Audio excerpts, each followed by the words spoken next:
I'm not good at being alone. Actually, let me take that back.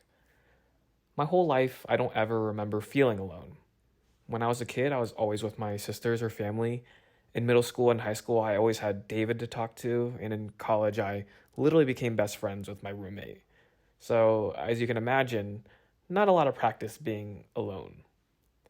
That all changed in March of last year when Lillian and I broke up. Thus began one of the most challenging periods of my life. This is chapter 2, Alone.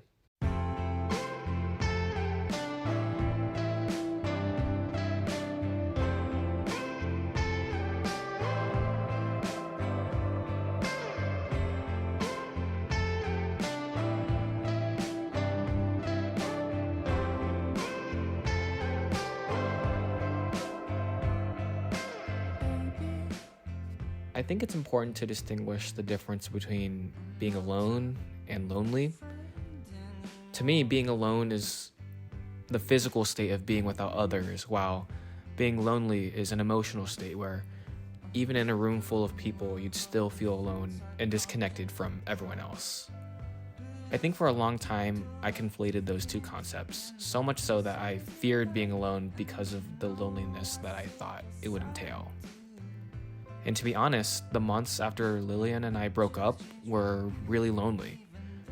For the first time in 3 years, I didn't have that person to share my day with or say goodnight to or to fall asleep with. And while it was really hard and I just wanted it to be over as soon as possible, I think it was important to me to allow myself to marinate in the sadness, to wallow and really feel all the emotions. In the past, the way I deal with difficult situations was to occupy my time with as many things as possible, to distract myself. But this time, I took the time to process my emotions. I read, I biked, I wallowed, I was alone, and I learned to be okay with that. But I think most importantly, thanks to my friends and family, I learned how to be alone without feeling lonely. I spent more time with family. I went to visit friends. Friends came and visited me.